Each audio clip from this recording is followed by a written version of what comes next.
ভাগবদ্গীতার অষ্টম অধ্যায়ে ভগবান বলেছেন, অন্তকালে চ মামেব স্মরণমুক্তা কলেবরম ইয়াহ প্রয়াতি স মদ্ভাবং ইয়াতি নাস্তত্র সংশয়। অর্থাৎ মৃত্যুকালে যিনি আমাকে স্মরণ করে শরীর ত্যাগ করেন তিনি তৎক্ষণাৎ আমার ভাবপ্রাপ্ত হন, এই বিষয়ে কোনো সংশয় নেই। এর থেকে আমরা বুঝতে পারি যে কেন মহান ঋষিরা, আমাদের গুরুদেব, আচার্যজন, গোস্বামীগণ কেন বলেন যে অধিক থেকে অধিকতর নাম জপ করো।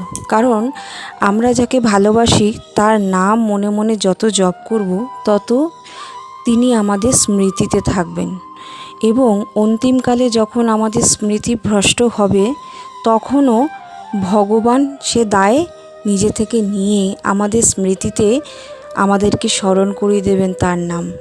আর অন্তিমকালে ভগবানের নাম নিলে কি হয় সেটা তো ভগবান নিজে মুখেই বলে দিয়েছেন, তাই না? তাই অধিক থেকে অধিকতর নাম আমাদেরকে করে যেতে হবে। যদি কেউ মালাতে জপ নাও করতে পারেন, ব্যস্ততা থাকেন, আমি যেমন অনেক সময় এমন হয় যে মালায় জপ সঠিকভাবে করে উঠতে পারি না, সম্ভব হয়ে ওঠে না কিছু কর্মব্যস্ততার জন্য, কিন্তু আমি সমস্ত কর্মের মাঝে ভগবানের নাম নেওয়াটা কখনো বন্ধ করি না। যখনই একটু ভুলে যাই কর্মব্যস্ততার মধ্যে, আবার যেন কোথা থেকে যেন কেউ মনে করিয়ে দেয়, আবারও আমি নাম নিতে শুরু করে দিই।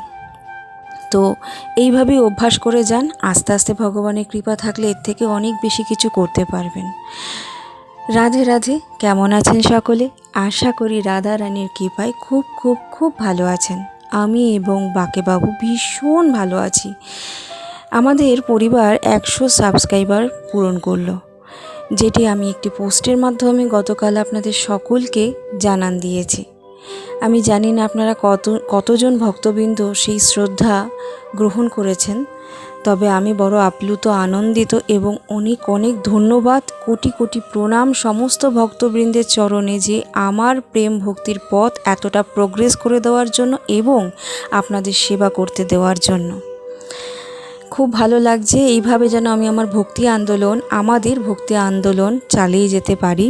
ভুল ত্রুটি যদি কোথাও থেকে যাকে মার্জনা করে দেবেন, এবং উপস্থাপনা যদি ভুল হয়েও থাকে সেখানে না হয় ভুলটা ধরিয়ে দেবেন। তবে আমি চেষ্টা করি, কিন্তু কৃপা ভগবানের, শ্রীহরির, তিনি জানেন কোথায় কিভাবে আমাকে নিয়ে যেতে হবে আর আপনাদের সামনে কি নিয়ে আমি সেবা হাজির করব। তো বেশি কথা না বাড়িয়ে চলুন আজকের উপস্থাপনাটি আপনাদের কাছে পরিবেশন করি। এবং যদি উপস্থাপনার মাঝে কোনো অবাঞ্ছিত শব্দ বা উপস্থাপনাতে আমার যদি কোনো ভুল ত্রুটি থাকে, ভালোবেসে ছোট একটি ব্যক্তি, অযোগ্য ব্যক্তি হিসেবে আমাকে ভালোবাসা দিয়ে বাকের মা হিসেবে ক্ষমা করে দেবেন। তো আজ আমি বৃন্দাবনে ৫,৫০০ বছর আগে পৌঁছে যাই, চলুন আপনাদেরকে নিয়ে। সেখানে আমাদের আদি দেবতা মানে ভগবানের প্রথম যে আবির্ভাব কিভাবে হয়েছিল তার তাৎপর্য অবশ্যই নিয়ে আসব। তবে এই ব্লগে পুরোটা তো আমি আনতে পারবো না, তাই আগে ভগবানের যে আবির্ভূতা রূপটি ছিল সেই রূপের যে নামকরণ হয়েছিল তার তাৎপর্য আজকে আমরা শ্রবণ করে চলুন। যে ভগবান শ্রীহরির মদন মোহন নামটি কিভাবে এলো বা তার তাৎপর্য বা তার পেছনের রহস্যটা কি।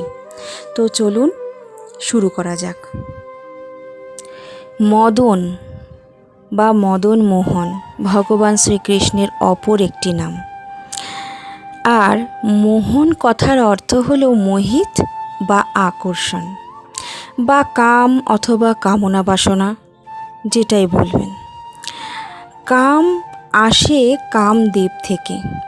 আমরা অনেকেই হয়তো ভক্তবৃন্দ বা আমার থেকে উচ্চতরে যারা ভক্তবৃন্দ রয়েছেন তারা তো অবশ্যই জানেন। ছোট ছোট ক্ষুদে সদস্য যারা রয়েছেন আমার ব্লগে তাদেরকে বলে দিই, আমাদের এই জড়জগতের সবথেকে বড় কঠিন রিপুটি হলো কাম রিপু। আর এই কাম এসেছে কাম দেবতা থেকে। সমস্ত রিপুর মধ্যে কাম সব থেকে কঠিন রিপু, যার দ্বারা সমস্ত বিশ্ব আচ্ছন্ন হয়ে আছে। কামরিপুর অধিকারী দেবতা হলেন কামদেব। কথিত আছে যে কামদেবের একটি বাণে সমস্ত বিশ্ব কেন অনন্ত ব্রহ্মাণ্ড ৩৩ কোটি দেবদেবী পর্যন্ত মোহিত হয়ে যেতে পারে। এমনকি মহাদেবকেও এই কামবাণ পরাস্ত করে দিয়েছিল। তার এতটাই প্রভাব। আমরা সকলেই আজ জানি পুরুষোত্তম ভগবান শ্রীকৃষ্ণই হলেন অনন্ত ব্রহ্মাণ্ডের সৃষ্টিকর্তা বা রচয়িতা। তিনি যখন এই ধরাধামে অবতীর্ণ হন শ্রীকৃষ্ণ রূপে, তখন তিনি সমস্ত জীবকুলই নয়, সমস্ত দেবতাদেরও তার বিভিন্ন লীলার মাধ্যমে তার ক্ষমতার পরিচয় প্রদর্শন করেছিলেন। তেমনি ভাগবত গীতার মাধ্যমে ভগবান সকল জীবকুলকে জানিয়েছেন যে এই বিশ্ব ব্রহ্মাণ্ডের সকল জড় অজড় বস্তু এবং সমস্ত জীবকুল আমা হতেই অখিল ব্রহ্মাণ্ডের সকল শক্তির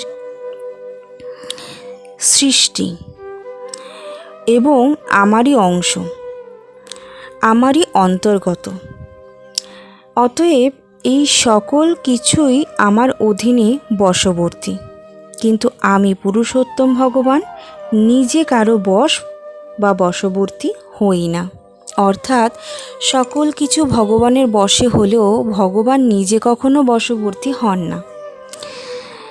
এই তথ্যজ্ঞান শুধু তিনি গীতাতেই বলেননি, তিনি তার বিভিন্ন লীলার মাধ্যমেও তা প্রদর্শন করেছিলেন বারবার। চলুন এই রকমই একটি ছোট্ট লীলা ভগবানের আমরা আজ শ্রবণ করি। আসুন আমরা ভক্তরা ৫,৫০০ বৎসর পূর্বে বংশীবটে ভগবানের মহা রাসস্থলীতে পৌঁছে যাই। একবার শরৎ পূর্ণিমার রাতে প্রায় অর্ধরাত্রি বংশীবট চাঁদের জ্যোৎস্নায় ঝলমল করছে। ১৬,১০৮ ব্রজ গোপিকাদের সাথে ১৬,১০৮ রূপ ধারণ করে ভগবান রাস করছেন এবং তার কেন্দ্রে রাধারানী এবং আমাদের মদনমোহন শ্রী ভগবান বিরাজিত।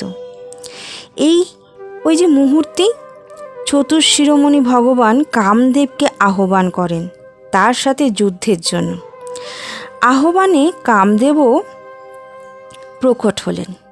তখন কামদেবের মনে অহংকারের সঞ্চার হয়। আরে, আমি তো আমার বাণে দেব দেবী সমস্ত জীবকুল এমনকি দেবাদিদেব মহাদেবকেও পরাস্ত করেছি, আজ ভগবানকে যুদ্ধে পরাস্ত করব। এই ভেবেই কামদেব রাসস্থলীতে পৌঁছে যান।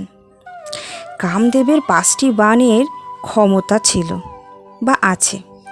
তার একটি বাণে অনন্ত কোটি ব্রহ্মাণ্ডকে কামে মোহগ্রস্ত করে দিতে পারে।